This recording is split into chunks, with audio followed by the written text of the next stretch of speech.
que enfim a gente conseguiu aí trazer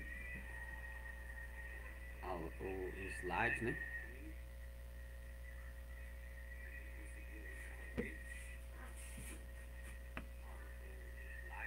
Então nós vamos estar seguindo aí, ó. Deixa eu ocultar isso aqui, ficar essa parte. Então beleza. Gostaria que você fizesse comentário, compartilhasse, se quiser até mesmo discutir sobre o assunto, falar sobre o assunto, nos procure, tá? Ajuda aí a você que acha pertinente as informações, né? Claro que o meu interesse aqui não é desfazer da fé, da crença de ninguém, mas se a gente diz que a Bíblia é nosso livro de regra, de fé, nós temos que nos basear naquilo que verdadeiramente ela diz, né? Porque senão eu vou incorrer em alguns erros doutrinários, teológicos e escriturísticos. Então assim, tomar muito cuidado, né? A gente precisa voltar para a raiz das escrituras. Então, vou trazer a história de Israel, festas judaicas, tá? Poderia ter colocado aqui, ó, festas bíblicas. Eu coloquei assim para a pessoa não ter uma aversão, né? Então vamos aí para as informações pertinentes, tá? Ao assunto. Então vamos lá. Não vou abordar muita coisa não, que for necessário, que for preciso, aí a gente faz. Que não for coisa desnecessária, não estará abordando tanto assim, tá? Então, se você não entender aqui a dinâmica desse material, volte, procure o primeiro vídeo, tá? Onde eu vou dar informação por que eu estou fazendo essa live nesse formato, essas informações, tá? Primeiro para entender as festas, né? Eu preciso entender o calendário, tá? O calendário judaico é totalmente diferente do calendário nosso. Então, se eu procuro algum fundamento bíblico de festa, de alguma coisa que está ocorrendo, eu não posso ir para o calendário gregoriano. Eu tenho que me atentar para o calendário bíblico, né? E saber como é a dinâmica desse calendário. Então, eu já tenho um vídeo aí no canal falando sobre o calendário bíblico. Então você procura aí esse vídeo meu, não entra na minha página no Facebook, procura, pesquisa na página que você vai encontrar lá, tá? Sobre o calendário bíblico, tá bom? Então não vou me ater muito a ele aqui não, porque a gente já tem um vídeo sobre essa informação, o calendário bíblico. Então o calendário judaico é o calendário lunar baseado nos ciclos da lua, tá? O primeiro dia de cada mês é sempre lua nova, tá? Então essa informação está sempre na Bíblia, tá? O calendário em si ele é marcado pela lua nova, tá? Então quando vai falar das festas da trombeta, por exemplo, nós tivemos na semana passada a celebração do Ano Novo Judaico, que é o ano baseado no calendário bíblico, que até hoje todos os judeus celebram. Nós estamos no calendário gregoriano, nós estamos em 2023. No calendário bíblico, com o calendário lunar ou lunisolar, ele está no ano 5784. Por quê? Porque ele é marcado pela lua nova, é um calendário marcado pelas festas, e também ele marca essa datação devido ao período do nome da idade que o texto traz de Adão. Então, contando até a idade de Adão, de quantos anos Adão viveu, até o dia da sua criação. Então, os judeus, eles, dentro dessa soma, eles vão encontrar, ou que seja o dia em que Adão foi criado, como foi criado, ou o dia da criação do mundo, tá? Isso vai divergir dos sefaraditas e dos askenazi, tá? Os askenazes e os sefaraditas, cada um tem uma interpretação. Um vai dizer que foi o dia da entrega da Torá, tá? Que foi o Rimsat Torá, a entrega da Torá, e outros que é o dia do nascimento de Adu, a criação do homem ou a criação da terra, tá? Então isso aí vai divergir, mas o calendário ele é baseado dentro dessa perspectiva, calendário bíblico, tá? Então, se você for em Israel, você tem o calendário religioso e o calendário civil, tá? Que é marcado também pelo calendário da colheita, tá? E por aí vai. Então, o ano tem 354 dias. Geralmente, a cada 3 anos, era adicionado o 13º mês, é o Adar II, tá? Isso devido a uma festa também que é celebrada, uma festa bíblica, que é a festa de Purim, tá? De Hag Purim. Então, nós temos essa uma festa bíblica. Então, devido a isso, eles fizeram a adaptação de um 13º mês, que aí vai duplicar o mês de Adar. Ó, para ajustar ao calendário juliano, a determinação dos tempos era confirmada pela observação direta de testemunhas. O primeiro mês do ano de Nissan é o calendário religioso, e Tishrei, calendário civil, que é o que a hora acabei de falar aqui, tá? Então você tem o primeiro mês de Nissan, que é o religioso, que vai marcar o ano novo judaico, que é o Rosh Hashanah, que já aconteceu, se não me falha a memória, no dia 19, no dia 25 a gente teve Yom Kippur, tá? Deste mesmo mês que nós estamos agora, tá, gente? Então tem que atentar para isso aí, a gente vai falar sobre isso aqui. Então você tem o mês de Nissan, o religioso, e o Tishrei, que é o mês civil, tá? Que é o ano civil. O número 7 no calendário, ou seja, o número da perfeição, que a gente já sabe, né? As festas bíblicas são em número de 7. O sábado é o 7º dia, é santificado. A Páscoa, que é o Pêssar, tem início no 14º dia, né? No 14º dia, isso vai dar 12, 17, 14, no 14º dia. É o ciclo de 7, tá? Tudo na Bíblia é marcado pelo ciclo de 7. Então você tem que entender isso. Isso está na Bíblia. Tudo é marcado pelo ciclo de 7. Ah, você não tem lá as 49 semanas de Daniel? Tudo é marcado pelo ciclo do 7º, tá?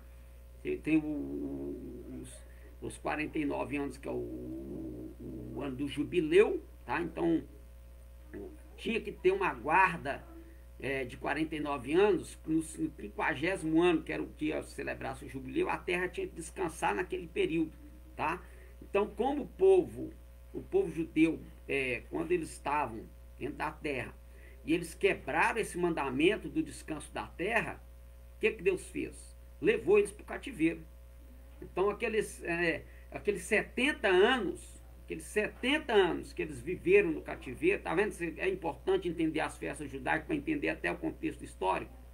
Os 70 anos que eles viveram no cativeiro babilônico, que Judá passou o cativeiro babilônico, esses 70 anos era por causa dos anos que eles não guardaram o descanso da terra, eles não cumpriram o mandamento de Deus do descanso da terra. Tá? Então, a cada 7 anos sabáticos, chegava em 49 anos. No próximo ano, nesses 49 anos, a terra tinha que descansar. Eles não podiam mais plantar. A terra tinha que ter um descanso. Então, como eles não guardaram esse mandamento, o que Deus fez? Levou eles para o cativeiro babilônico. E 70 anos, para cada ano que eles não cumpriram, tá? Para cada ano que eles não cumpriram esse mandamento, o que Deus fez? Multiplicou ali e colocou 70 anos. Então, eles ficaram 70 anos no cativeiro, para que a terra de Israel, para que a terra de Israel descansasse, cumprindo assim o jubileu. Simples, né? Então aí, Páscoa, festa dos pães asmos durava 7 dias. Festa de Pentecoste acontece nas 7ª semanas, são 7 semanas após a festa das primícias, tá? Que era a festa das colheitas. As principais festas ocorrem no 7º mês civil e religioso. A festa dos tabernáculos dura 7 dias. É a festa que está agora acontecendo, começa hoje, que é a festa de Shavuot, festa da semana, Shavuot. A festa de Sukkot, Sukkot, é a festa das cabanas. A festa de Shavuot é a festa das semanas, que acontece no período também do Pentecostes, tá? e depois vem 7 dias depois a festa dos tabernáculos, como conhecida como Sukkot, festa de Sukkot, que vem da palavra, é o plural da palavra sukkah, que é tenda, cabana, para que eles lembrassem o período que eles foram peregrinos no deserto, que era um povo nômade. Então o que eles fazem? Deus mandou eles cumprir essa festa para quê? Para que eles lembrassem que eles viveram um período no Egito e após saírem do cativeiro do Egito, da escravidão do Egito, eles habitaram em tenda, em cabanas, tá? É o que o escritor aos Hebreus vai dizer, que Abraão, Isaac e Jacó habitou em tendas e cabanas no deserto, fazendo menção dessa festa, tá? Então você encontra isso tudo dentro das escrituras, tanto na primeira aliança quanto na renovação da aliança, que é a Brit Hadashah, o Novo Testamento. Então é a festa dos tabernáculos, durante 7 dias. Todo 7º ano é o ano sabático. Aí eu expliquei. Depois de 49 anos, 7 vezes 7, há o ano do jubileu. Então esse aqui, o ano sabático e o ano do jubileu, está tudo atrelado um ao outro, tá? Então nós temos aqui, ó, mês do ano calendário judaico, tá? Então nós temos mês, duração e mês correspondente. O correspondente é o mês nosso, tá? Então, por exemplo, como o calendário é lunisolar, o nosso dia, para nós, o dia começa meia-noite. E cabe meia-noite. Não, biblicamente não é assim.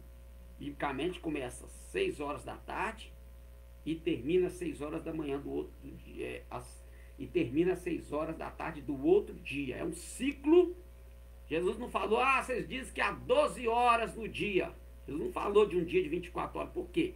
Porque quando você vai para o texto bíblico, na criação, você tem manhã e tarde. Você não tem manhã, tarde e noite. Não, você tem manhã e tarde. Por quê? Por causa disso. Porque é lunisolar. É o calendário que desde lá de Adão, tá?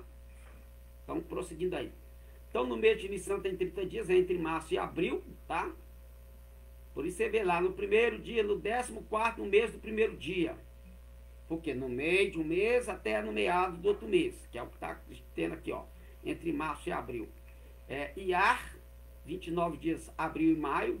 Sivan, maio e junho. Tamuz, junho e julho. Av, julho e agosto. Elul, agosto e setembro. Tishrei, ou Tishrei, setembro e outubro.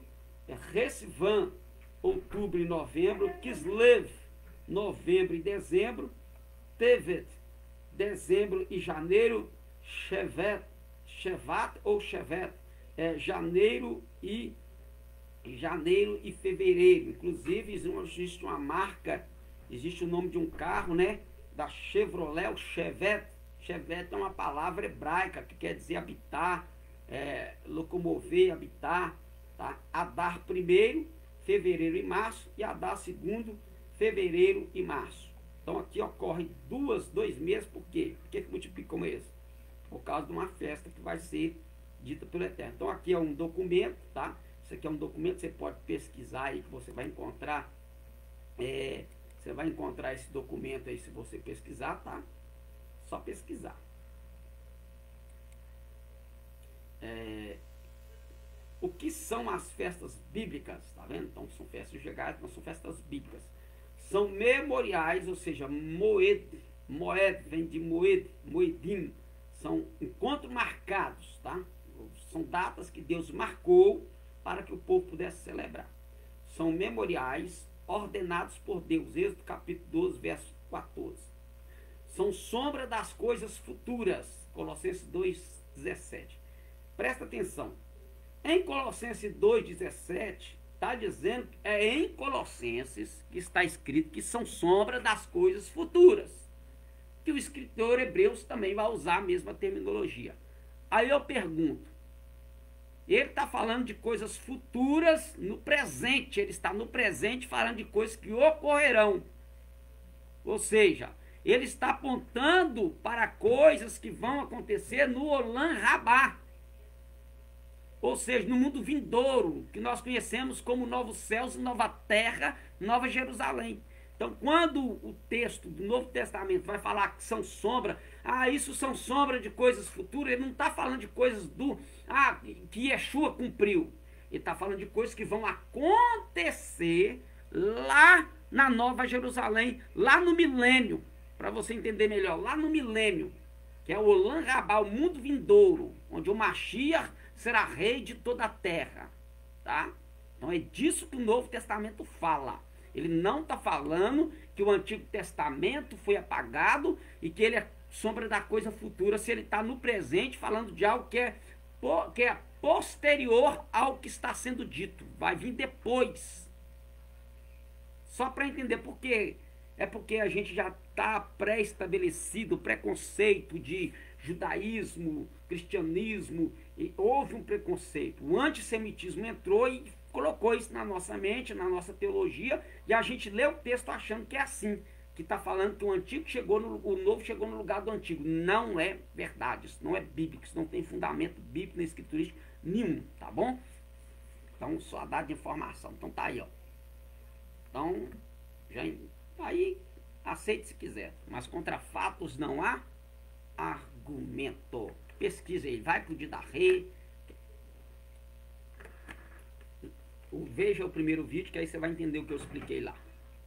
Não vou ser repetitivo aqui não. Ó, tem os seguintes significados. Tem significado natural, histórico e espiritual. Então, no natural é um ciclo das colheitas e estações, que era marcado pela lua nova, tá? Por exemplo, quando Jesus falou assim, ó, a hora e o dia ninguém sabe. Ele está falando da vinda dele. Sim, exatamente. Aí ele vai dizer que o dia e a hora ninguém sabe. Por que Yeshua falou isso? Por que ele usou essa fala para indicar o período da sua vinda que não seria marcado? Porque ele está falando do ciclo lunar, ele está falando do dia da trombeta, da festa das trombetas, que é o que marcava a lua nova. Porque naquele período você não sabia quando que a lua nova ia chegar. Aí, o que se fazia? Como você não sabia o dia que a lua nova chegaria, eles colocavam um arauto, uma pessoa de guarda, de prontidão. Por isso que Jesus disse, vigiai e orai. Por isso que ele disse para a gente vigiar. Porque não sabeis em que dia virá o vosso Senhor. Ele está usando o contexto cultural, religioso, daquele período para indicar a sua vinda. Eu não estou dizendo que a vinda dele vai acontecer, mas é assim, ele está usando aquela festa para indicar como é que você tinha que ficar de prontidão, vigiando. Porque você não sabia quando chegava a lua nova. O que eles faziam? Pegavam um arauto, uma pessoa, com um chofar na mão, que a gente chama de trombeta, que o português traduziu para trombeta, não é trombeta, é chofar. É um instrumento de sopro feito a partir do chifre de carneiro ou de antílope, tá? E aí o que acontecia? Quando aquele arauto ele identificava que estava para virar, para a lua nova aparecer, aí eles tocavam a trombeta. Aí todo Israel sabia que a lua nova estava chegando. Por isso ele disse que da hora e dia ninguém sabe, porque não se sabia hora nem dia. Então colocava uma pessoa para vigiar em cima de uma montanha, para que quando comece a dar indício que estava chegando aquela hora e aquele dia que ninguém sabia, então ele tocava. Aí eles sabiam que era momento de celebrar a chegada do ano, de celebrar o aparecimento da lua nova. Olha para você ver como a cultura explica a Bíblia, mas o preconceito não deixa você entender. É esse que é o problema. Então é isso que Jesus estava dizendo. Não é que Paulo disse lá em Tessalonicenses, né? Que o mesmo Senhor vos dará um sinal, né? Ao soar da trombeta de Deus, da última trombeta, os mortos. E por que ele está usando última trombeta? Porque eram 7 ciclos de toques de trombeta.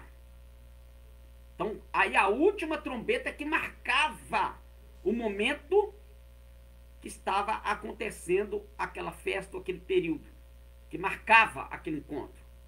Mesma coisa. Louvado seja Deus. Então tem que entender a cultura para entender o texto, tá? Talvez pareça coisa nova para você, mas não tem nada de novo. Tá tudo na Bíblia, porque a nossa teologia não nos deixou entender isso. Colocou um antissemitismo, um antijudaísmo na nossa teologia, e a gente perdeu toda a beleza da Escritura. Então tem esse ciclo natural, o ciclo histórico, né? Marcava os momentos dentro de cada data. Então cada data tem um momento, todas as festas têm um momento histórico dentro dela, tá? Uma das mais conhecidas historicamente é a festa de Purim, que é quando se está lá no livro de Esther, né? Quando tem o livramento dos judeus, então eles vão celebrar uma festa, tá? Então vai celebrar aquela festa lá, e aquela festa vai ser um encontro marcado também, que é histórico, para marcar a história. Por exemplo, o Pêssar, no 14º dia, ele é marcado também no período histórico. Era para o povo lembrar o dia que eles saíram do Egito. Então tinha toda uma dinâmica, tá? Claro que hoje, o judaísmo de hoje, ele adaptou algumas coisas para poder celebrar, mas adaptou alguns elementos para celebrar esse momento, para fazer lembrança. Por quê? Porque não tem mais tempo para você cumprir esse memorial do jeito que era. Então o que eles fizeram? Os rabinos adaptaram alguns elementos para fazer lembrança de algumas coisas, tá? Mas a tradição continua a mesma. A celebração, a data, o período, o que significa, o simbolismo é a mesma coisa, não mudou nada, tá? Houve apenas uma adaptação rabínica de alguns elementos para indicar, por exemplo, o ovo. Tem o ovo. Na Páscoa judaica não tem ovo, mas na tradição agora tem o ovo para celebrar a memória da destruição do templo, tá? Então não tem mais cordeiro. Então eles usam o osso de um animal, mas não aquele cordeiro que se usava antigamente, entendeu? Então tem toda uma dinâmica, mas o conceito está todo ali, tá? Com algumas mudanças, é claro. Espiritual e profético, né? Por exemplo, aqui Colossenses 2,17, né? Sombra das coisas futuras, é profético. Não é profético para o acontecimento ali com ele, com Paulo dizendo, com Shaul escrevendo aquilo ali para os Colossenses. Não, é profético lá para o Olam Rabá, que eu já expliquei aqui, não vou falar de novo não. Nos ensina sobre Deus e seu plano para a humanidade. Então nós temos aqui algumas coisas que vão tipificar épocas, né? É o que está lá na primeira aliança, o que está dito do mesmo ou representado na renovação da aliança, que é a Brit Hadashah, o Novo Testamento. Então no Antigo Testamento, na primeira aliança, tem o Pêssar, que é a Páscoa, é Levítico 23:5. Claro que acontece em Êxodo, mas ela vai ser intitulada como festa, como memorial, como Moedim, aqui em Levítico 23:5. É o 14º dia de Nissan, simboliza a redenção, 1 Coríntios 5:7, né? A Matzot vem de Matzah. Matzah é sem fermento, pão sem fermento, pães asmos. Então Matzot, 15º dia de Nissan, é a santificação, 1 Coríntios 5:8. Rabikurim, que vem de primícias, de Bikur, primícia. Então Rabikurim são as primícias. Dia após o sábado, em Nissan, é a ressurreição, 1 Coríntios 15:20. Shavuot vem de semanas, que é Shavua. Então o plural de Shavua, que é semana, é Shavuot, que é semanas, que é o Pentecoste, que nós conhecemos como Pentecoste, é a festa das semanas que aconteceu lá em Atos 2, cumprindo-se o dia de Pentecoste. Não é que aquele dia de Pentecoste foi o primeiro dia que aconteceu, não, gente, era uma festa que estava se cumprindo naquele dia, 50 dias após a Páscoa, o Pêssar. Presta atenção, 50 dias após o Pêssar, acontece a festa de Shavuot, que é a festa das semanas, conhecida como Pentecostes, tá? Aí, 50 dias após a primícia, que é Sivan, descida do Espírito Santo, Atos 2:1. Então nós temos Shofarot, que vem de shofar, trombetas. Não é trombetas, traduziu como trombeta, mas na verdade é shofar. Mas o português traduziu como trombeta. Então a shofar é o shofarot, ou seja, o toque do shofar, shofares, né? Vou pôr assim, não tem shofar, shofarot, né? Toque das trombetas. É o primeiro dia de Tishrei, é o arrebatamento, ou seja, o dia e a hora ninguém sabe. Eu acabei de explicar ali que era a questão do aparecimento da lua nova, que é 1 Coríntios 15, 51, 52. Tudo marcado especificamente, tudo tipificado pelas festas, mas o acontecimento é para trazer para nós entendimento do que é que Paulo, Pedro, João, Tiago, Jesus estava falando nos seus ensinamentos, nas suas cartas gerais, que seja, qual o conceito que nós temos, tá? O Yom Kippur, que é o dia do perdão, tá? Que é o 10º dia de Tishrei, que é a redenção de Israel. Aí colocou aqui Romanos 11, 26, 27, que todo Israel, no final todo Israel será salvo. Na verdade, se você ler Romanos 11 todinho, você vai ver lá que na verdade nós que somos enxertados em Israel. Lá o escritor Paulo está sendo bem claro que nós é que fomos enxertados. Aí vai dizer só, se Deus não poupou os ramos naturais, que dirá de ti? Que é uma raiz brava, né? Então tem que entender. Sukkot é a festa dos tabernáculos, festa das cabanas, que está acontecendo justamente hoje. É uma festa que ela prefigura o milênio, Apocalipse 21, 6, que é o reinado, que nós chamamos de reinado milenial, ou o milênio lá do Apocalipse, tá? É onde o Mashiach, a Nova Jerusalém descerá, o Mashiach se assentará, e todas as tribos da terra subirão para adorar a Deus e aprender em Jerusalém. 15º dia de Tishrei, tá vendo? Ó? 3 acontecimentos no dia de Tishrei, olha que interessante, ó, 3. Primeiro dia, 10º dia, 15º dia. Olha para você ver. 10 dias de arrebatamento à redenção de Israel, que é o Yom Kippur. O Yom Kippur é o dia em que o judeu ele jejua, ele pede perdão a Deus pelos seus pecados, as pessoas que se tiver cometido alguma ofensa contra a pessoa, é o dia do perdão. Por quê? Porque tem o dia do juízo no Rosh Hashanah, que acontece 5 dias antes, 7 dias antes, acontece o Rosh Hashanah. Então aquele período do Rosh Hashanah é o dia da criação, é o dia do juízo. É assim que acontece, tá? Dentro das festas bíblicas. O Rosh Hashanah é o dia do juízo, é o dia da criação, mas é o dia do juízo, em que o seu nome está no livro da vida e ali você será julgado. Aí o dia de Yom Kippur é o dia do perdão. Parece estranho, né? Parece que tinha que ser o contrário, mas é assim que funciona, tá? Então por quê? Porque você tem um período de 7 dias, do dia do juízo até o dia de Yom Kippur, para você corrigir os seus erros e estar recebendo perdão em Yom Kippur, porque a palavra Kippur vem de capará, ou de capará, que é cobrir. Quando a Bíblia diz que Deus cobrirá os pecados, é cobrir, é Kippur, é capar, tá? O mesmo lá quando ele falou para passar o sangue nos umbrais, cobrir o sangue dos umbrais, cobrir os umbrais da porta com sangue, era kipar, era cobrir.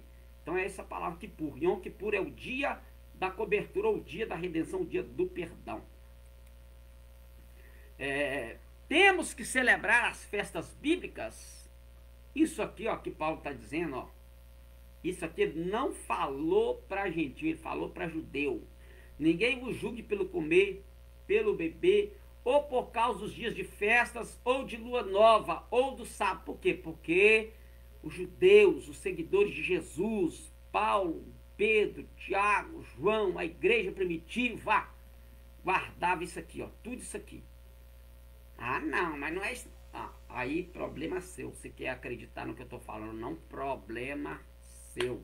Eu sei que contra fato não argumento. Leia todo o contexto, tá? A nossa teologia que colocou muita coisa ali só para desfazer, porque por causa dos pais da igreja, dos reformadores, tá? E também Constantino. Eles fizeram toda essa bagunça e hoje nós não cumprimos o que deveríamos cumprir como bíblico, tá? Aí então, Paulo está dizendo isso aqui, tá? Por quê? Porque eu expliquei lá nas sinagogas ou na reunião da comunidade de Cristo, né? Que é aquele lá, do povo de Deus, o povo de Jesus, seguidores de Jesus, que eram os nazarenos, ou os do caminho. Então, quando os judeus estavam, os gentios foram crescendo, se tornaram a maioria dentro da igreja, vou dizer assim, colocar a igreja para você entender, eles começaram a julgar os judeus, porque os judeus estavam, mesmo aceitando Jesus, eles continuavam guardando festas, lua nova, guardando o sábado, celebrando essas festas que eu agora acabei de falar. Então estavam sendo julgados pelos gentios por causa disso. Por quê? Porque naquele período Os gentios estavam começando a ser a maioria dentro da igreja. Vou dizer colocar igreja, mas sempre que eu falo igreja, eu estou falando de Querilá. Estou falando da congregação, do ajuntamento do povo de Jesus, tá? Mas vou colocar igreja para você entender a dinâmica. Então aí eles começaram a desfazer dos judeus dentro da igreja, e isso vai chegar ao ponto tal que os pais da igreja patrística e os reformadores vão arriscar acabar isso de vez, tá? Isso não vai acabar com o Novo Testamento, não vai acabar com Jesus, não vai acabar com os apóstolos, não vai acabar com a igreja primitiva, vai acabar com os reformadores, com Martinho Lutero, com Calvino, com o imperador Constantino em 325. Vai ser a partir dos meados do segundo século que vai começar a acabar com tudo isso. Mas a igreja até ali cumpria tudo isso, tá? Só pesquisar. Lê o Didarré lá, lê o Comentário Judaico, lê o Flávio José, que aí você vai entender. Tem outros materiais também, mas eu só tenho esse. Podemos celebrar as festas bíblicas? Sim. Se você quiser, você pode. Eu devo, se você achar que é um dever, não faça. Mas se você quiser, faça. Não tem problema nenhum. Ah, mas eu sou judeu. Não tem problema nenhum. A única coisa que um judeu, que um gentil não precisa fazer, como regra, é circuncisão. Só isso. O resto, alimento kasher, que é não comer aquilo que a Bíblia diz que não pode comer, bebida kasher, celebrar essas festas, ele pode fazer todas se ele quiser. Mas se ele achar que é uma obrigação, então ele não deve fazer, porque ele tem que fazer isso para cumprir um mandamento, cumprir uma mitzvah, cumprir um moedim do Eterno. Então ele está tranquilo, tá? Tranquilo, não se preocupe. Aí, ó, e tu sendo oliveira brava, fosse enxertado em meio deles, e te tornasse participante da raiz da ceifa da oliveira verdadeira. Aí, claro que ele vai colocar o texto Colossenses 2,16, mas Paulo vai dizer isso em Romanos capítulo 11, tá? Depois você leia lá, em nome de Yeshua.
Só está conferindo o texto.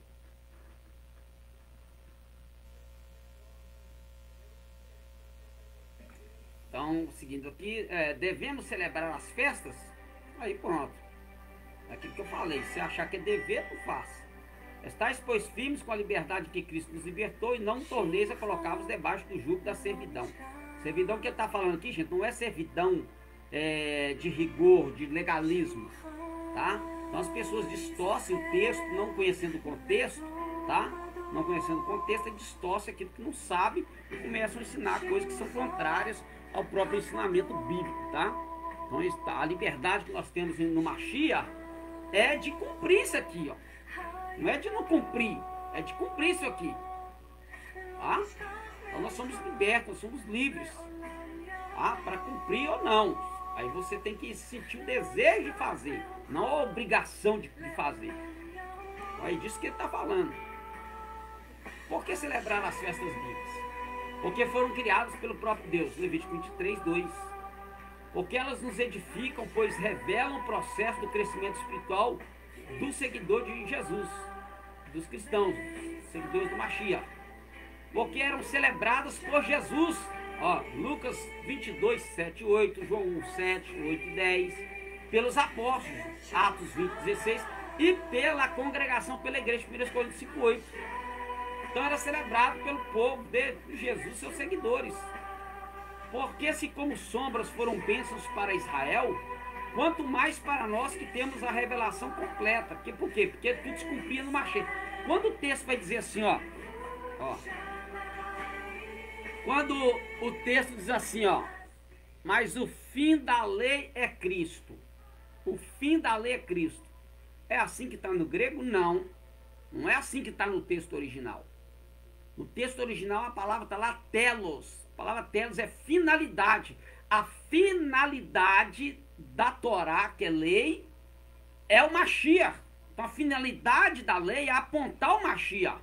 É trazer o Mashiach como base. Essa era a finalidade. Aí o português traduziu como fim da lei. Não tem essa palavra fim lá, é finalidade, propósito. O propósito da lei é apontar para o Mashiach, a revelação completa, tá? Por isso celebremos a festa não com... olha o que diz o apóstolo, ó. Por isso celebremos a festa não com os velhos fermentos, nem com o fermento da maldade, da malícia, sim com os asmos da sinceridade. De que Paulo está falando? De doutrina aqui, está falando de ensinamento. Mas ele está usando o quê? Um conceito da festa que ele celebrava, tá? Porque o fermento tinha que ser tirado. Então, ó, você tem que tirar o ensinamento errado e ir para o ensinamento verdadeiro, certo. Ó, não com o fermento da malícia e da maldade, sim com os asmos da sinceridade e da verdade. Ele está falando, ele está usando um conceito, ele está usando um conceito ali que está acontecendo ali, ele está falando aqui porque ele está fazendo como Jesus. Ele está usando o que está acontecendo no momento para explicar alguma coisa. Então Paulo está fazendo a mesma coisa, está usando uma festa, que é a festa dos pães asmos, da celebração dos pães asmos. Se você ler 1 Coríntios, do capítulo 5 ao capítulo 11, o conceito ali, gente, é sobre comida, é sobre festa, é sobre a ceia, que a gente chama de Santa Ceia, sobre o ceder de Pêssah, que a gente chama de ceia. É sobre o contexto que começa no capítulo 5 e termina lá no capítulo 11. Mas o contexto é o mesmo, ele está falando das festas dos pães ázimos. Ou da festa do Pêssah, que aponta para o Mashiach. A finalidade da Torá é apontar o Mashiach.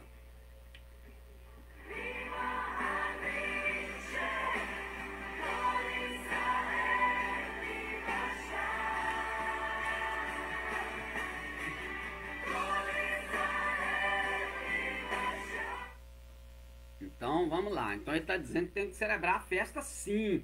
Você tem que celebrar sim. Mas não com fermento. Com os asmos da sinceridade da verdade. Aí você já vai pensando em alguma coisa, igual eu falei do Didarrê, né? Por exemplo, o Didarrê aqui, ele fala da celebração do Ceder, de Pêssah, que traduziu como ceia do Senhor, tá? E coloca o Ceder, traduziu como ceia do Senhor. Mas... se você olhar o Didarrê, ele vai fazer uma dinâmica ali que não é bíblica. Por quê? Porque o Didarrê é um livro apócrifo. Só que aí a igreja pegou como sendo algo de fundamento bíblico e pratica. E esse livro apócrifo eu posso praticar. O que está nesse livro apócrifo de Didarrê, eu posso aceitar como um conceito doutrinário. E por que as outras coisas não? Você nunca parou para se perguntar, não? Por quê? Porque muitas coisas vai contra o que se é ensinado, tá? Por isso. Por isso. Porque as pessoas têm medo de praticar o que estudam. Vamos continuando aí, ó. A perda das nossas raízes hebraicas, ou seja, o seguidor de Jesus perdeu as raízes. Vamos ver aqui historicamente. Aí, se você não quiser acreditar no que eu pus no slide, você lê o livro que eu indiquei aqui, ó. História Eclesiástica de Eusébio de Cesareia e História dos Hebreus, segundo Flávio Joséfo. Lê também o livro de Filo de Alexandria, principalmente Filo de Alexandria. Eu ainda não tenho, não, mas muitas informações você pode pesquisar sobre o livro, se você vai ter, tá? Vamos lá, ó. A perda das raízes hebraicas, a ruptura entre os crentes judeus e gentios antes da revolta judaica de 66 depois de Cristo. Ó, antes dessa revolta judaica aqui, ó, que vai ser com Bar Kokhba, que está aqui embaixo aqui, ó. Mas vou seguir a dinâmica aqui do slide que eu pus aqui, ó. Antes da revolta judaica de 66 depois de Cristo, os cristãos, os seguidores de Yeshua, eram vistos como uma ramificação do judaísmo. Presta atenção. Ramificação, não abandono. Ramificação, não abandono. Por exemplo, eu vou usar aqui algo que para você entender. Eu vou usar uma denominação para você entender. Denominação esta, que eu posso dizer que eu faço parte dela. Assembleia de Deus. Beleza. Vou usar ela como exemplo, para entender aqui sobre ramificação do judaísmo. Assembleia de Deus. Em 1949, quando Daniel Berg e o Navin chegaram aqui no Brasil, eles não fundaram a Assembleia de Deus de cara, tá? Eles eram suecos, que estavam fazendo uma faculdade nos Estados Unidos, numa faculdade batista. De lá, eles conheceram o movimento pentecostal na Rua Azusa, com Charles Parham, tá? E Ilyor Seymour. Então, Ilyor Seymour era negro, ele recebeu o batismo com o Espírito Santo. Leia a história da Rua Azusa, isso é história da Assembleia de Deus, tá? Todo assembleano sabe. Na verdade, todo mundo já sabe essa história. Então, ali Daniel Berg e Navin, numa vigília, lá na igreja de Ilyor Seymour, na Rua Azusa, que era uma garaginha onde milagre acontecia. Numa vigília, o Espírito de Deus vai usar alguém para dizer que aqueles dois suecos ali se tornariam missionários e eles iriam para uma cidade chamada Belém. Que aí eles vieram parar no Brasil, propriamente na cidade de Belém, tá? Lá em Belém, aqui no nosso Brasil, em Belém. Eles vão para a igreja batista, porque eles eram batistas, gente. A Assembleia de Deus é oriunda da Batista. Fato histórico, que tem assembleano que não gosta de que a gente fala isso, mas é verdade, isso é histórico, tá? Beleza. E aí, Daniel Berg e Navin não foram aceitos naquela igreja batista, porque eles trouxeram o batismo com o Espírito Santo, começaram a ensinar sobre isso, e os batistas daquela época eram sensacionalistas, não acreditavam nos dons. Então colocaram os dois para fora. Aí a Celina de Albuquerque recebe os dois em sua casa, ela é batizada com o Espírito Santo, e ali eles começam um trabalho evangelístico que até então não se chamava Assembleia de Deus, era Congregação alguma coisa, não lembro o nome não. Mais à frente será denominada como Assembleia de Deus, beleza. E aí Daniel Berg e Navin começa a fazer a obra missionária e cria a Assembleia de Deus, denominação Assembleia de Deus, cria lá em Belém do Pará, que até hoje é lá, a sede da Assembleia de Deus Mundial é em Belém do Pará, tá? Então lá inicia-se a Assembleia de Deus. Beleza, passam-se os anos, estou contando história, tá? Essa é a história da Assembleia de Deus. Passou-se os anos, a Assembleia de Deus começou a entrar em algumas demandas, que eu não quero falar aqui, que é coisa que não convém. Nessas demandas começou-se então a emancipar-se os campos da Assembleia de Deus, por questões administrativas. E alguns obreiros da Assembleia de Deus, isso acontece, qualquer denominação está sujeita a acontecer isso, e é o que aconteceu, eu estou falando que é fato histórico da Assembleia de Deus. Alguns, vamos dizer assim, obreiros de campo da Assembleia de Deus, eles começaram a emancipar. Aí você tem a Assembleia de Deus, Assembleia de Deus Missão. A Assembleia de Deus Missão é a Assembleia de Deus do Belém do Pará. Só que aí você tem ela espalhada por todo o Brasil e até fora. Só que mediante ao que eu disse aqui, de algumas separações de campo, emancipação de campo, aí começou a surgir a Assembleia de Deus Madureira, que foi um dos primeiros, a Madureira, tá? Saiu a Assembleia de Deus Madureira, emancipou da Assembleia de Deus, aí agora você tem a Assembleia de Deus Missão, a Assembleia de Deus Madureira.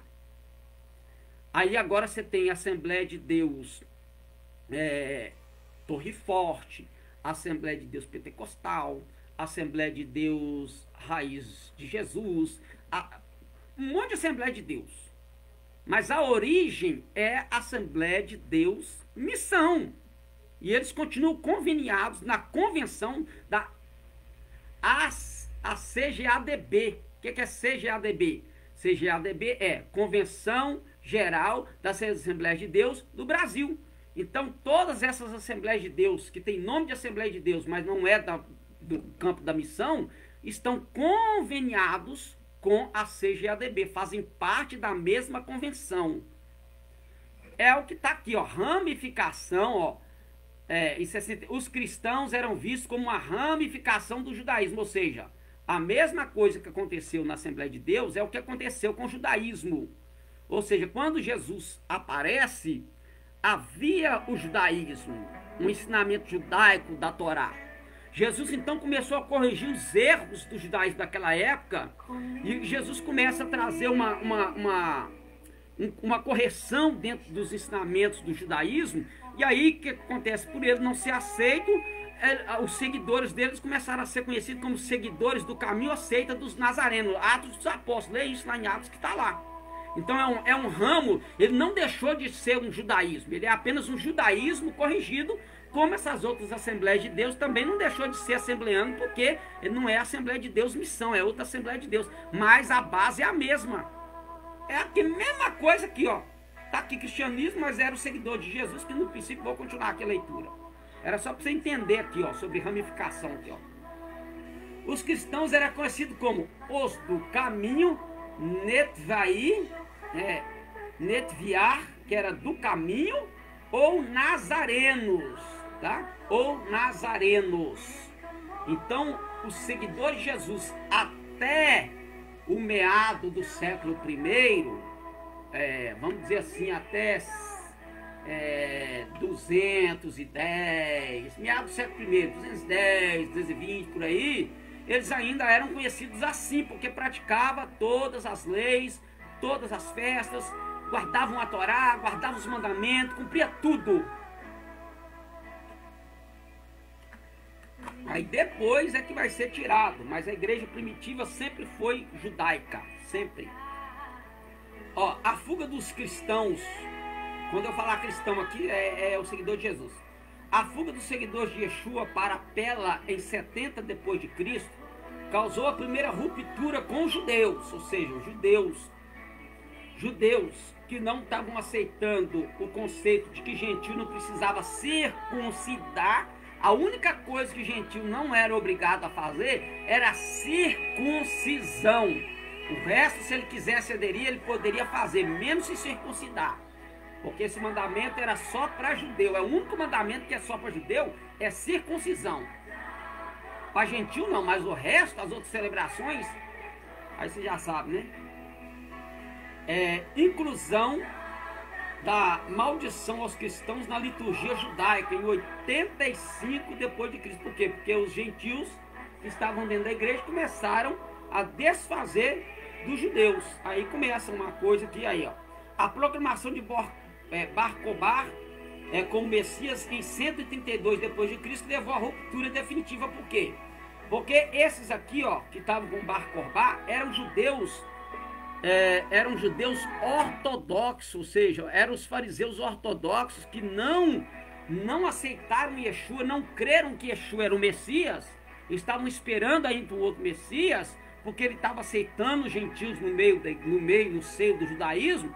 Então esta revolta de Bar Kokhba, esses judeus aqui, ó, eles decretaram que esse Bar Kokhba era o Messias deles, porque era o Messias que veio com espada. Então ele lutou contra os otomanos e ele trouxe uma rebelião, né, contra os otomanos daquela época ali, o povo que estava em Roma, e aí dominaram, começaram já a guerrear, e aí eles tiveram ele como Messias, porque veio com espada em 132, depois que a partir daqui dividiu, saiu os judeus messiânicos, nazarenos, foram jogados para fora das sinagogas, e eles passaram então a seguir uma nomenclatura, uma ramificação diferente do judaísmo. Aí por isso que nós temos hoje judeus messiânicos, judeus nazarenos e judeus ortodoxos. Judaísmo nazareno, judaísmo messiânico e judaísmo ortodoxo. Mesma coisa que aconteceu com a Assembleia de Deus, ou seja, que a Assembleia de Deus aderiu. Mesma coisa. Só para você entender a dinâmica, tá? O caminho de Jerusalém para Roma. Ó, olha aqui, ó. o caminho de Jerusalém para Roma. Olha aqui, ó. A congregação de Yeshua nasceu em Jerusalém, Atos 2. Na verdade, a gente fala que a igreja nasceu em Atos 2, mas não foi.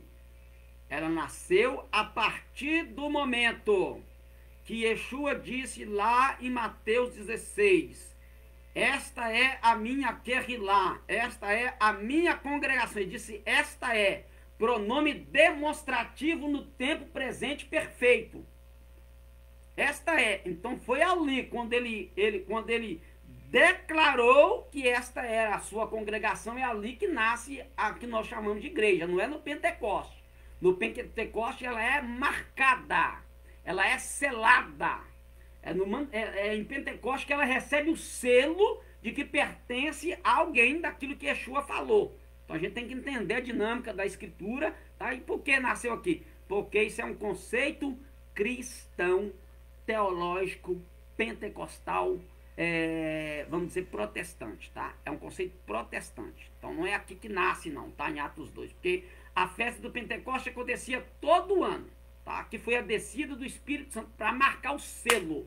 O Espírito é um selo que marca, tá? Ele é conhecido como o selo de Deus. Então ele marcou ali o crescimento. Ele marcou ali o crescimento desses adeptos. Foi isso que ele fez. Ele marcou o crescimento de adeptos que não... E eu vou falar para você, quando aqueles povos que estavam ali em Jerusalém, tinha prosélito? Tinha prosélito. Mas ali tinha muitos judeus que eram de estavam na diáspora, estavam em outras terras, e eles vinham para cumprir essas festas ali em Jerusalém.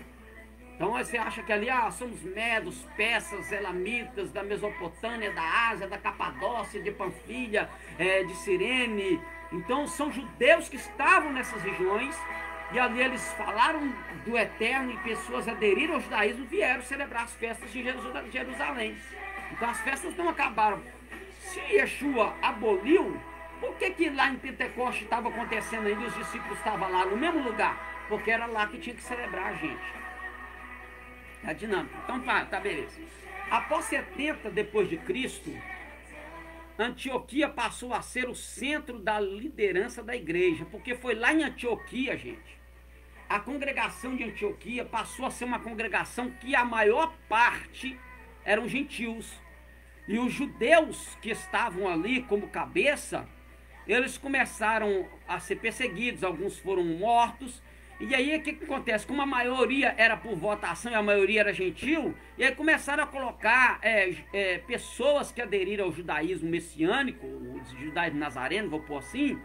Então esses começaram a ter um conhecimento da Torá, estudar a Torá, conhecer a Torá, conhecer sobre o Mashiach na Torá. Então eles foram colocados para serem os líderes. Só que aí, como cresceu demais o número de gentil dentro da congregação de Antioquia, o que eles fizeram? Começaram a desfazer dos judeus. E aí houve essa ruptura ali dentro, no ano 70, tá?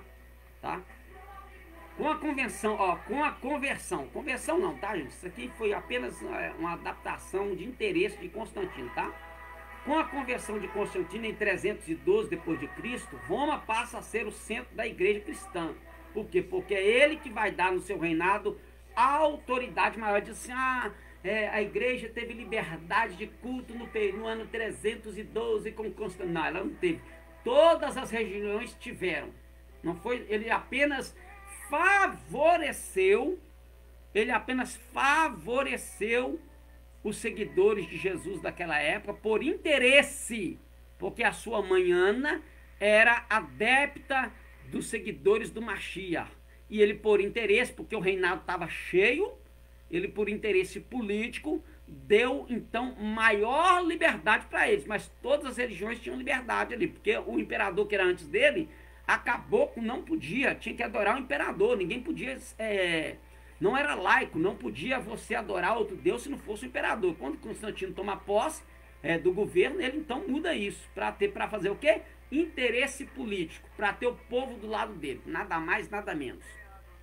E aí ele vai começar a pegar templos pagãos, e dá para a igreja, para o povo da igreja usar como local de culto, vai dar liberdade para a sinagoga, para o judaísmo messiânico e por aí vai, tá? História, viu, gente? Tudo em história, tem que ler.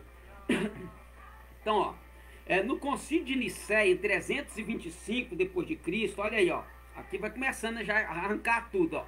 No concílio de Nicéia, em 325 depois de Cristo, a união da igreja com o Estado e mudança da data da Páscoa. Então, Constantino, ele é adepto do deus Sol, tá? O solstício de inverno. Ele era adepto deste deus, né? Que é conhecido como Mitra em outras religiões, que alguns aí estão na internet falando que era Cristo, não é nada disso, é tudo falácia, tá? Nada a ver. Mas aqui é fato histórico, ó. Então, em 325, a união da igreja com o Estado faz a mudança da Páscoa. Então, a Páscoa não é celebrada mais no 14º dia de cada mês. É do mês de Nissan. Muda-se a data, aí vai mudar a data do nascimento do Mashiach, tá? Que foi em Shavuot.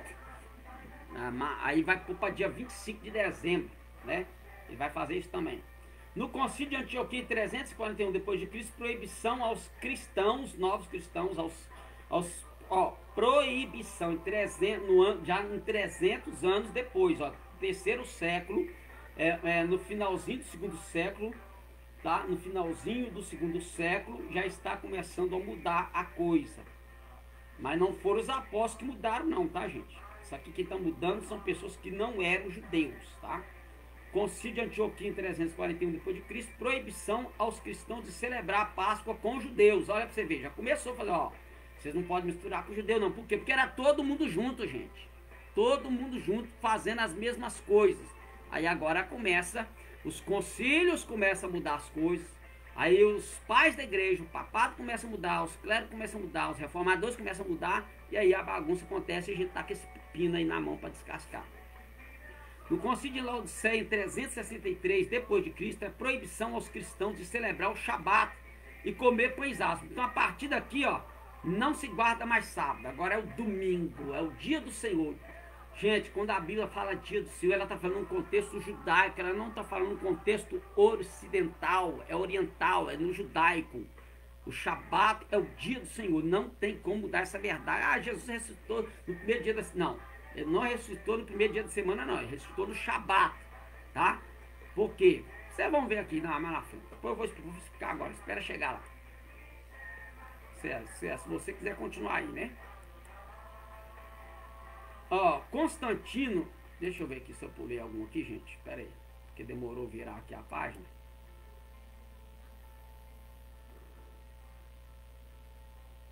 Meu computador tá precisando ser formatado, mas tá demorando. Como ele demorou mudar a página aqui, eu tô com medo de ter mudado algo que não deveria. Anterior. Não é isso mesmo. Aqui devagar aqui, porque... Aí. Constantino era adorador do deus Sol Invictus.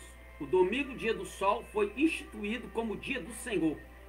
O nascimento de Jesus passa a ser comemorado no solstício de inverno, dia de adoração ao Deus Sol. Gente, é só ler o texto bíblico. No inverno, os pastores não apacentavam seu rebanho nos montes. Ou era na primavera ou no verão. Yeshua nasceu no dia... no período, não vou falar dia não, no período que se celebrava Shavuot, cabanas, Sukkot, perdão, Shavuot é semanas, em que celebrava a festa das cabanas. O texto grego e o texto hebraico, aí o texto português vai dizer que não havia lugar na estalagem, colocaram na manjedoura, certo? E os pastores vieram, certo? Pastores não apacentavam seus rebanhos no inverno. Ou era no verão ou na primavera, não no inverno, tá? Não no inverno. Então o texto bíblico já desconsidera o dia do domingo, por causa do inverno. 25 de dezembro também não era, tá? Aí o que acontece? O que eu estava falando? Pois é. Então o que acontece? Quando o português traduziu como manjedoura, a palavra lá não é manjedoura. A palavra lá está dando sentido de cabana ou tenda. Eles foram colocados na... Por quê? Porque era a festa que estava sendo celebrada naquele período da convocação. Então eles tinham que peregrinar para Jerusalém e José com Maria foi. E aí ela no percurso para o caminho, ela chegou o momento da contração, de dar luz, não acha lugar na estalagem, não colocou na manjedoura, não tinha lugar na estalagem. Para onde que eles foram? Para uma cabana, um açucar, um lugar onde porque foi construído para eles poderem lembrar que eles eram peregrinos, dentro do contexto, gente. É isso aí, ó. Então aqui é o símbolo de Constantino, ó. Era um Rho, né, com X, uma letra grega com duas letras gregas, né? Cristograma de Constantino, né? A moeda tá aqui, ó, solstício de verão, aqui Constantino, aqui a moeda do deus que ele adorava, que era o império dele, né? Moeda de cobre de Constantino de 310 depois de Cristo, com o deus Sol Invictus. Tá aqui, ó. Tudo histórico, arqueologicamente dito, tá? Ó, a igreja de Jerusalém a Roma. Olha aqui, ó, como começou. Era aqui que começou a igreja, ó. Então a igreja começou aqui em Jerusalém, tá? Jerusalém, ó, Jerusalém. Era a sede. Depois foi para Antioquia. Antioquia de 70 a 312. Mudou a sede para cá. Depois mudou para Roma. A partir de 312. Aí mudou lá para Roma. Olha aqui, começa aqui. Era aqui que era a sede. Aí mudou daqui para cá, mudou daqui para cá. Só que o lugar certo é Jerusalém. Não é lá o lugar, a sede da igreja em Jerusalém. Não é lá em Roma. Não é lá na Itália. Por quê? Porque aqui vai construir a Basílica de São Pedro. Lê a história, tá? Jerusalém versus Roma. Em Jerusalém eram judeus e gentios juntos. Em Roma, judeus não coadunavam mais junto com gentios. Em Jerusalém, cristãos celebravam as festas.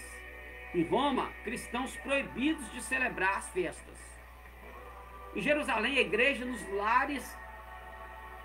Em Roma, eram grandes catedrais. Constantino pegou as catedrais, os templos pagãos, e deu para o povo fazer ali o seu lugar de culto. A estrutura era horizontal, a estrutura é vertical. Era horizontal e tinha ministério. Aqui não, aqui é clero agora, é o clero que vai mandar. A igreja de Jerusalém é marcada de sinais e poder de Deus. A igreja de Roma foi ritualismo, liturgia e religiosidade pagã, inserida pelo clero, pelo papado. A igreja de Jerusalém tinha amor por Israel. A igreja de Roma, um antissemitismo, odeia judeu. Tanto é que eles dizem que foi os judeus que matou Jesus. Não foi o judeu, foi os nossos pecados que matou Jesus. E a forma de condenação e de aflição foi a forma romana. Não tinha nada de judaísmo, porque no judaísmo o pecado, quando a pessoa era morta, era por apedrejamento. Em alguns casos radicais, enforcamento. Aqui crucificação era um método romano, mas quem matou mesmo Jesus foram os nossos pecados, tá? Então aqui era a festa que era celebrada, né? Que aqui era um período da saída, né? Então aqui se usava esses elementos aqui na festa, na primeira festa, que era a festa do Pêssar, tá? Eram pães asmos, ervas amargas, tá? Então tinha toda uma dinâmica. Então a primeira festa da Páscoa, ou Pêssar, tá? Perspectiva histórica.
Gente, são 7 festas.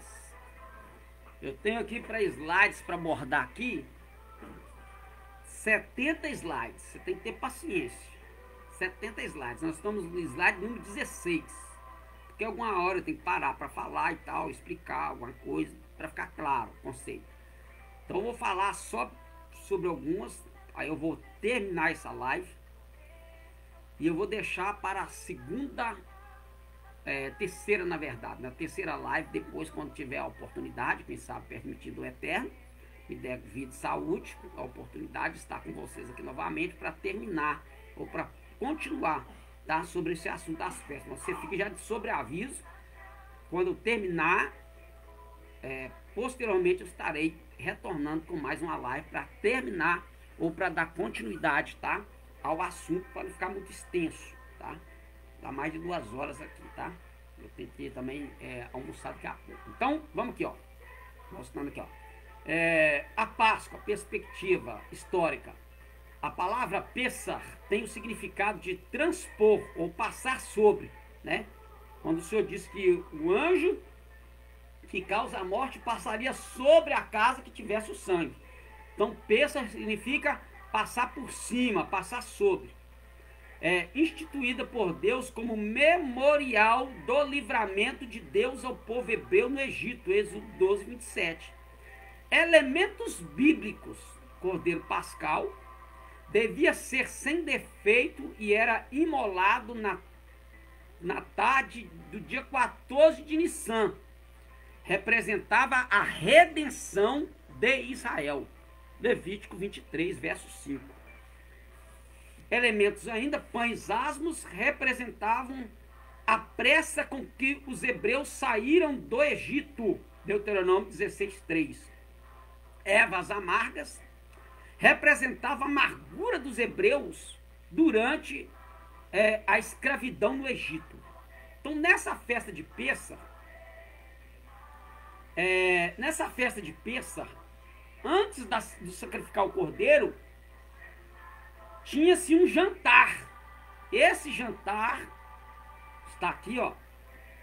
Seder, conhecido como Seder de Pessah.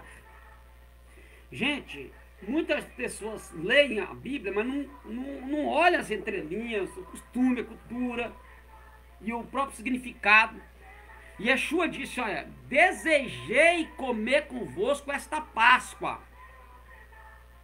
Ele não comeu a Páscoa com os discípulos. Que é isso, pastor? Aí não, tá na Bíblia. Não comeu.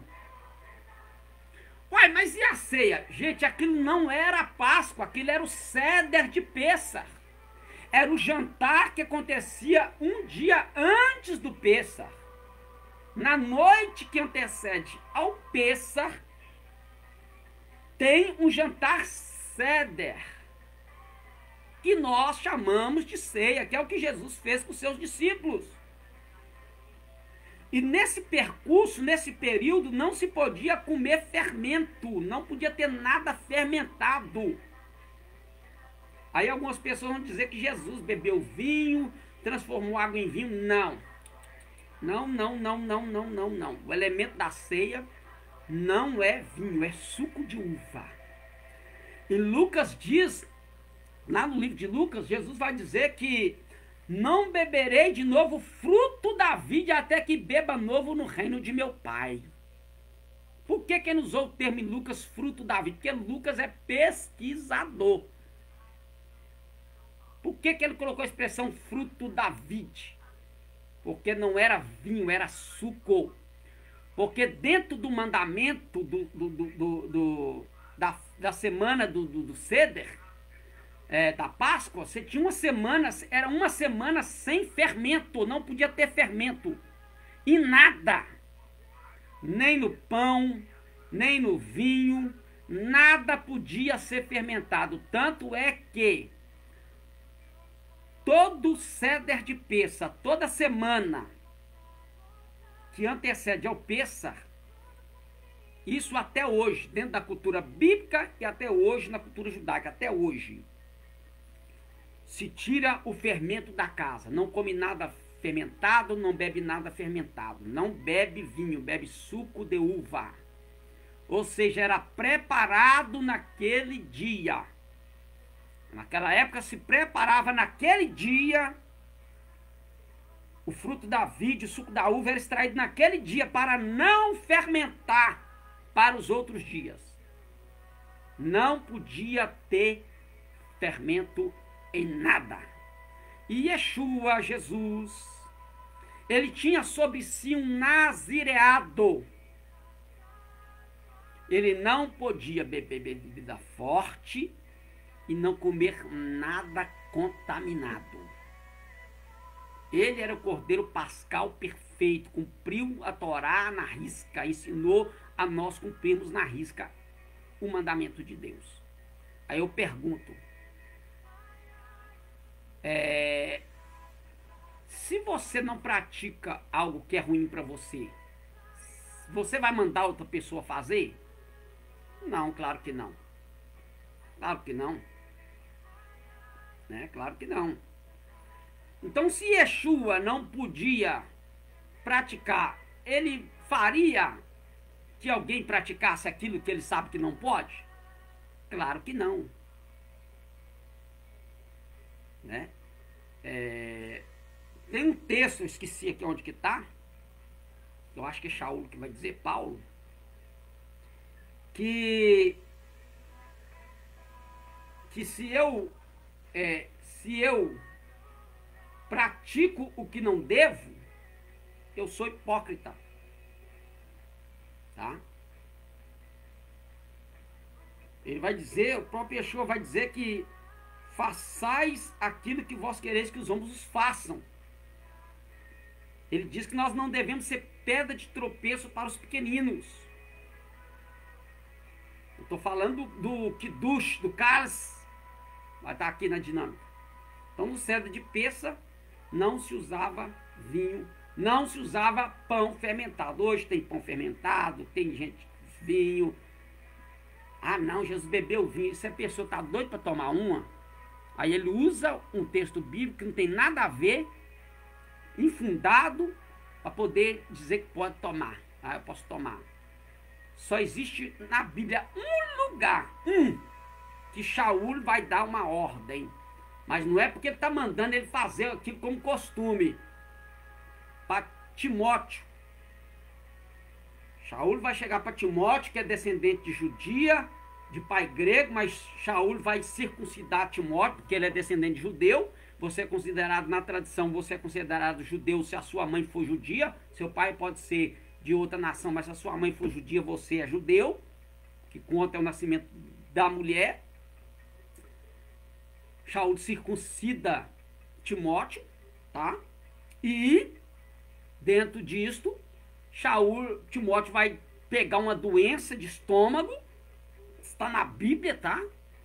Aí ele vai dizer assim, olha Timóteo, não usa somente de água. Por quê? Porque Timóteo só bebia água. Mas experimenta um pouco de vinho por causa das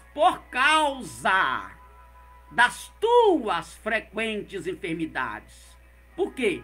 Porque aquele vinho, aquele processo de fermentação do vinho, ele tinha uma finalidade, vamos dizer assim, antisséptica, ia limpar o estômago de Timóteo, como se fosse um medicamento.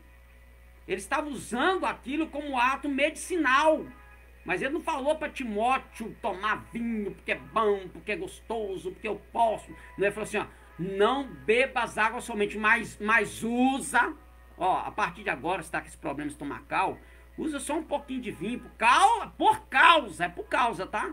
Se não for por causa disso, não usa não. Por causa das tuas frequentes enfermidades.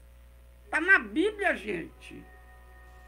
E aí os caras vão para a internet, não, que Jesus bebeu vinho, que Jesus transformou água em vinho em Caná da Galileia, que o cara lá falou, que ele deixou melhor para o final, que não sei o quê, que pararão, que pororô. Tudo infundado, falta de compreensão bíblica, cultural e etimológica do termo. Então, beleza, vamos seguir aqui, Seder. Então, Seder era um jantar que antecedia, depois eu vou falar sobre, eu vou fechar aqui, pra gente encerrar só aqui, tá? Depois eu vou até marcar aqui na minha lousa, o número do slide, um pouquinho, slide 16. A gente continuar na próxima, tá? Na próxima oportunidade pedindo o eterno. Então, primeiro, Kiddush, que era o cálice, eu vos levarei. Lavagem das mãos, claro, tudo dentro da tradição. Servem-se de matzá e as ervas amargas. Foi no período lá do Egito que aconteceu essa dinâmica aqui, tá? Hoje em dia é feito? Hoje em dia é feito. Por que nós, seguidores de Yeshua, não fazemos com todos esses elementos?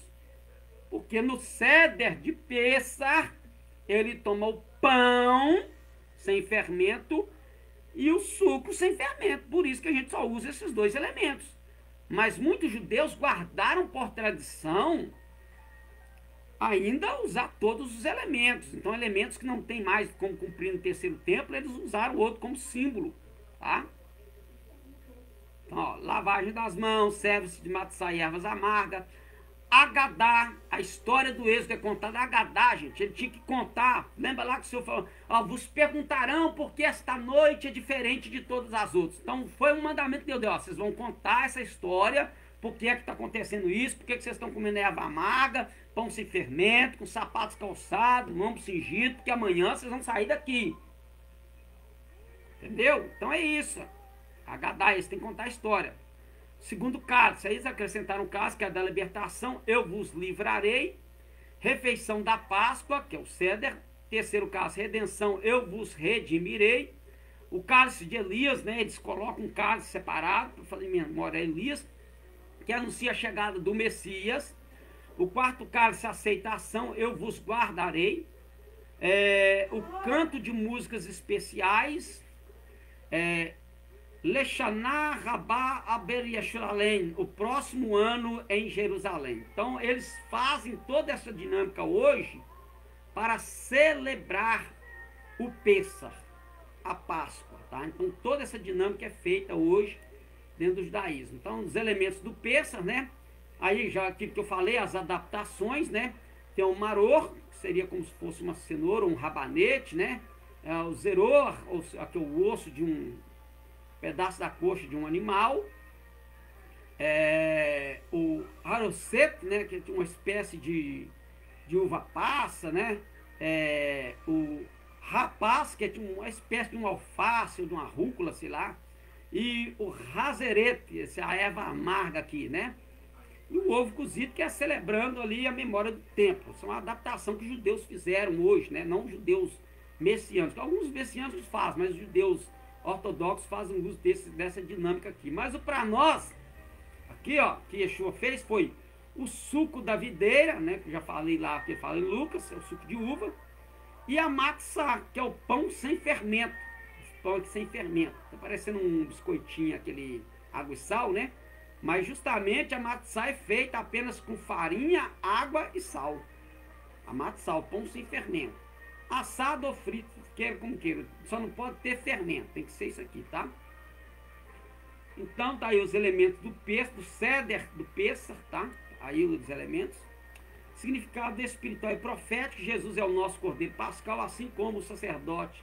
O sacerdote de Cristo é anterior ao de Arão, o sacrifício pascal é anterior ao sacrifício levítico.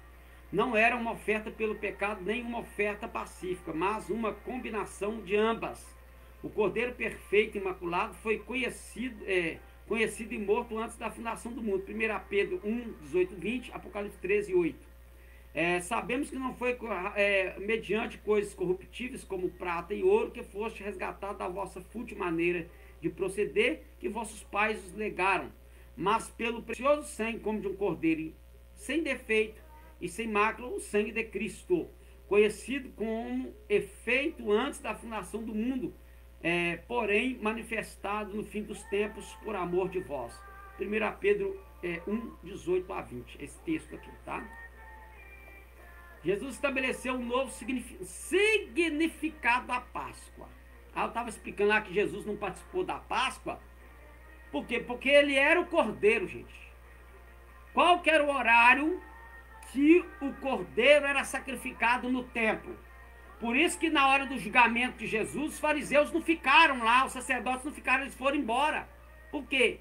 Porque eles tinham que correr lá para o templo para fazer o sacrifício do cordeiro. E qual foi o horário que o cordeiro era sacrificado no templo? Vamos ver se você sabe. Às 15 horas da tarde, a hora nona, que foi a hora que Yeshua expirou no madeiro. O madeiro foi um símbolo do altar onde o cordeiro foi imolado. Yeshua foi imolado no altar, simbolizado pelo madeiro, pela cruz. E era naquele momento que o sumo sacerdote estava imolando o cordeiro lá no Beit Hamikdash, no templo sagrado. Justamente, então Yeshua não participou da Páscoa, ele participou do Seder de Pessa. Leia a Bíblia direito e vá para a cultura e costume. O matzá partido é o seu corpo sem pecado, partido em favor de nós. Lucas 22, 19.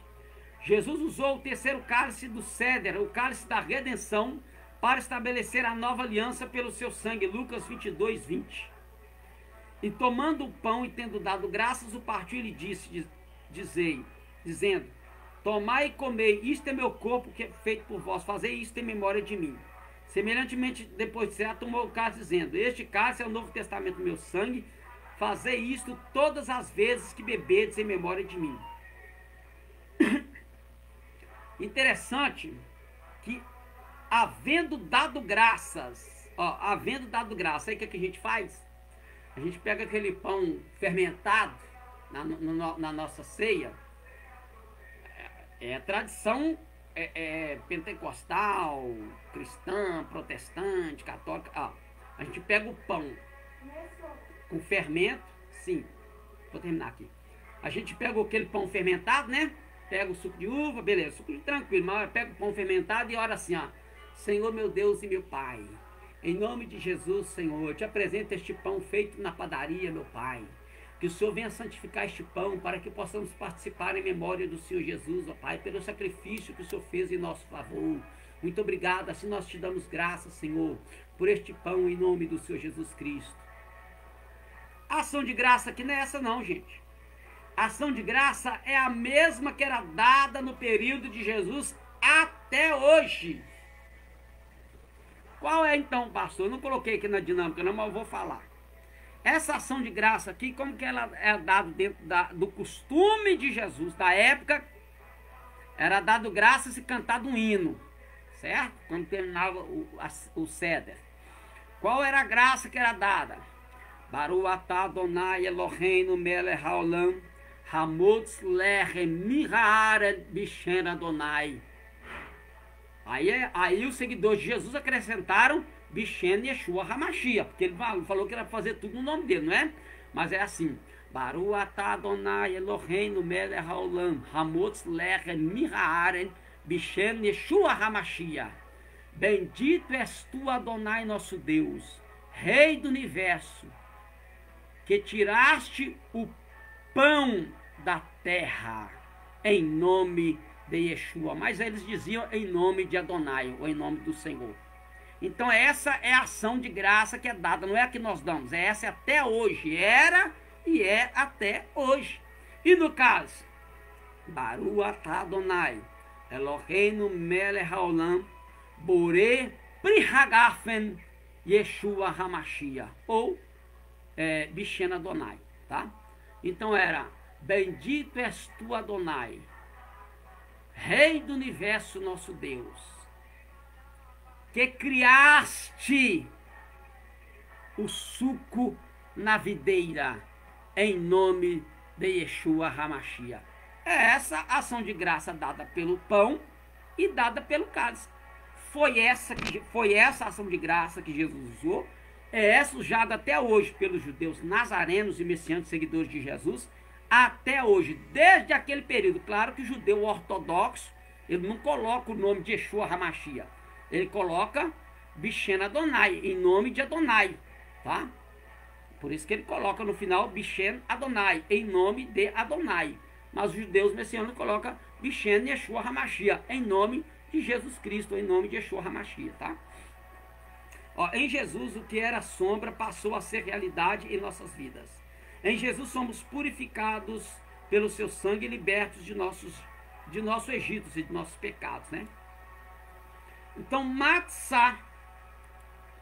a Matzah, a festa dos pães asmos, vai ser a próxima. Eu vou parar por aqui. Que o eterno Senhor nosso Deus nos abençoe, nos conceda a graça. Nós estamos já com mais de uma hora aí de fala, né? de estudo, de apresentação aqui do nosso slide, tá? Então na próxima nós vamos falar sobre a Matzah, os pães asmos, né? Os pães asmos que são usados na celebração do Seder de Pêssah ou da ceia do Senhor, tá? Então que o Eterno abençoe a sua vida, a sua casa, a sua família, em nome de Yeshua HaMashiach, tá? Então você tem aí a apresentação do que eu falei no primeiro vídeo. No segundo vídeo nós temos a entrada, a explicação do calendário, de como tudo mudou, e sobre a primeira festa, que é o Pêssah. Então na próxima live, na segunda parte, na terceira parte, nós estaremos falando sobre a Matzah, o pão asmo, tá? A Matzot, o pão asmo, tá? Então que o Eterno te abençoe. Vem pertrar sobre a sua vida a bênção que o Senhor diz para colocar sobre o seu povo. Yevarechar Adonai, Yair Adonai panavalecha verunecha, Yaser Adonai panavalecha veacelecha shalom. Que quer dizer, o Senhor te abençoe e te guarde, o Senhor faça resplandecer o seu rosto sobre ti, tenha misericórdia de ti. O Senhor sobre ti levante o seu rosto e te dê a paz. Bishen Yeshua HaMashiach, em nome de Yeshua HaMashiach, de Jesus Cristo.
Então, pessoal, estarei terminando a live. Eu vou deixar aqui um convite para você que queira aprender um pouco. Nós vamos estar, a partir de quarta-feira, permitindo o Eterno, estudando as parashot. O que é parashá? Parashá é porção semanal. Como é que dentro do judaísmo você estuda a Torá, a Bíblia Sagrada. Aí você tem as parashá e a haftará, que são os profetas, os escritos nazarenos, tá? E os escritos do Antigo Testamento. No caso, ali os profetas, salmos, então textos que são usados de apoio na parashá. Isso foi instituído por Esdras, tá? Após cativeiro babilônico, do estudo sistemático das escrituras pelos judeus. Então nós vamos estar fazendo uso desse sistema de estudo, algumas informações em hebraico. A gente vai ter o slide em hebraico explicando algumas coisas, igual eu tenho feito aqui em algumas lives aqui que eu tenho trazido. Então eu vou fazer nas parashot, tá? Então a partir de quarta-feira, rua 24 de julho, número 210, no Morro Santana, próximo ao predinho, tá? Igreja Evangélica Jesus Cristo Te Ama, onde nós estamos ali louvando e glorificando a Deus. Na quarta-feira estamos com estudo bíblico, na sexta-feira nosso culto de libertação, no domingo nosso culto em favor da família. Então, se você quer aprender um pouco sobre algumas coisas do hebraico, tal, sobre as parachotas, né, as porções, como é estudado o sistema, vou trazer algumas coisas de gematria, então vou trazer esse estudo ali. Então, a partir de quarta-feira, agora permitindo o Eterno, nós vamos iniciar ali o nosso estudo. Então, você é o nosso convidado para estar ali conosco, aprendendo sobre esse contexto, esse costume, na oportunidade, falando um pouco sobre costume e cultura, né, dentro do texto, claro, tudo dentro do proposto da paraxá do dia, tá? Então, eu vou estar elaborando o trabalho, já tem alguns já pronto, vou continuar, para a gente estar fazendo essa dinâmica. Então, o que o judeu estuda, o que o judeu messiânico, nazareno, ou mesmo ortodoxo, estuda no Shabat, no sábado, nós vamos estudar na quarta-feira, só que será a porção da semana, tá? A gente tem um calendário judaico que traz como você faz isso na semana e fecha o ciclo de estudo, né? São 54 paraxá, e aí você fecha o ano no estudo da Torá e nas Haftará, tá? Então você é nosso convidado, que o Eterno te abençoe de baixo, em nome de Yeshua HaMashiach. Shalom. Moshiach